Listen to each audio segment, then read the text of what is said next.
友們朋友們，你唔好。咁啊，今期林生同大家講嘅係乜嘢？講嘅咧就係呢個十全大補茶。咁啊，十全大補茶係乜嘢咧？嗱，大家都認識噶啦吓，淮山杞子圓肉啊，玄參麥冬啊吓，咁呢堆嘢嘅時間咧吓，大家都熟悉噶啦。咁但係喺度講咁普通食普通日我嚟到佢哋講句叫做呢個藥膳同療啊，放隻雞又好，放咗呢個豬展牛展落又好啊，咁樣咧個人咧就可以有進步啦。咁但係咧好多人咧經常補喎，但係有樣嘢佢哋受唔到啊。咁啊點解咧？咁啊就有一句說話，虛不受補，唔係虛不受補啊，係你冇將佢裏邊嘅嘢嚟分解啊。如果你加咗啲茶喺度咧，可以分解到啦。咁即係你分解咗出嚟咧，就算嘅人係身體弱啊，佢先可以補得到噶嘛吓，慢慢補身體咪會好咯，好啦。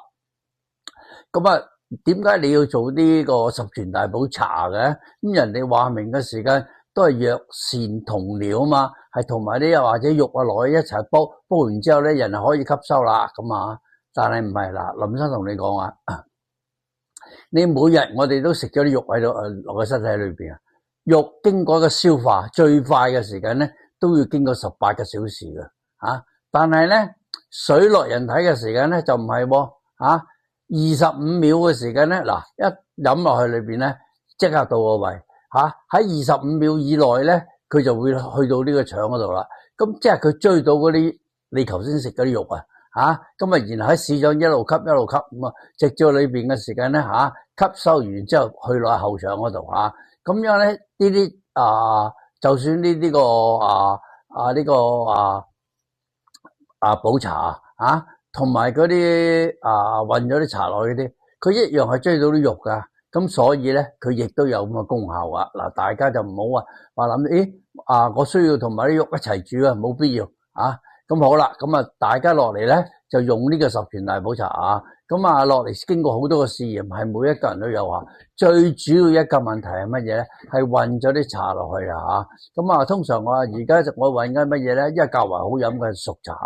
遲啲咧落嚟嘅時間咧係應該混啲乜嘢？係白茶加呢個熟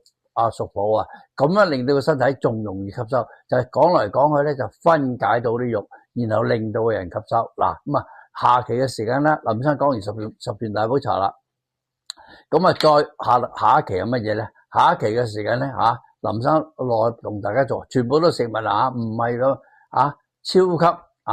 呢個超級氧化歧化酶，超級氧化歧化酶又係乜嘢咧？佢點樣令到啲自由基人體裏邊嘅自由基自由基必須要氧化一氧化之後產生好多毒